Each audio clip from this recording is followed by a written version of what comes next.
Magandang hapon mga ka-TESDA.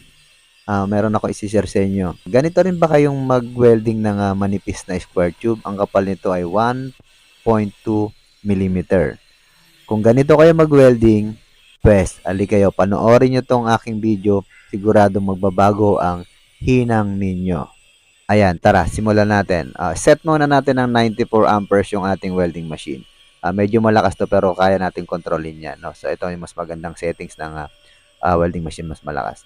Ang una natin gagawin, ito, dikit na dikit muna yung ating bakal. No? Wala siyang gap. So ito muna ipapakita natin sa inyo kung paano siyang hihinangin.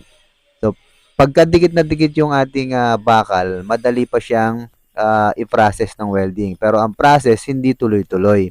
Ito yung tinatawag natin na pitik-pitik or yung tacking lang, tack welding lang para hindi mabutas yung ating hinihinang.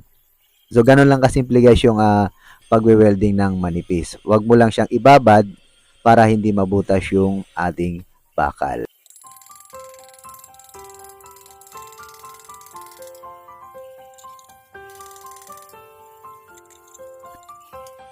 Ayan, tingnan natin yung finished product ng pitik-pitik lang.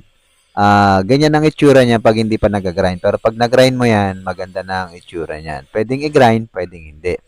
So, ang susunod naman natin na technique, ito yung merong pagitan or nagkaroon ng awang. Hindi ito may iwasan sa pagpuputol ng 45 degrees sa square tube. Hindi talaga siya nag-accurate na nakalapat. So, huwag kayo mag-alala kasi meron dyan paraan. So, ang paraan ko dyan, dalawa yung ginagamit kong pillar. No, pwede akong gumamit ng alambre or yung tiniktik na welding rod no tinanggalan ng flux para maging bakal siyang solid. So yun yung dalawang technique na ginagawa ko. Pag sobrang lapad talaga, welding rod na yung ginagamit ko. Pero pag hindi na makalaparan, ang ginagamit ko alambre lang. So dalawang pillar or dalawang rod yung aking ginagamit. Ito panoorin natin. So ganito lang kasimple yun, guys. Ang proseso, ganun din doon sa una. Pitik-pitik lang din. Ang kagandahan lang nito, merong sasalo ng welding natin dahil nga merong alambre doon sa unahan. Ang ginagawa ko nito, pagsunog, pag namula, angat ng konti, balik ng konti hanggang sa matapos yung ating wini-welding. Ganun lang po yung ginagawa ko.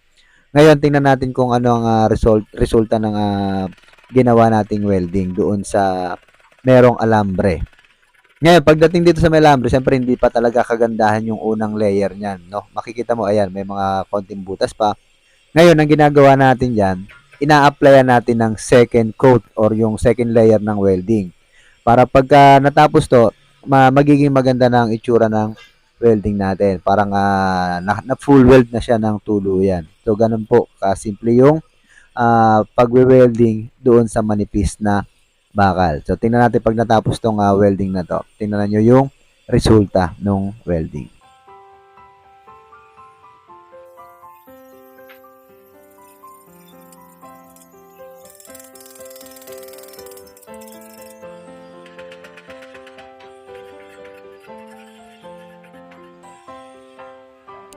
Ayan guys, nakita nyo, buong-buo yung hinang natin, no? Wala na siyang butas-butas dahil na second layer na natin siya ng welding. Sana may natutunan kayo.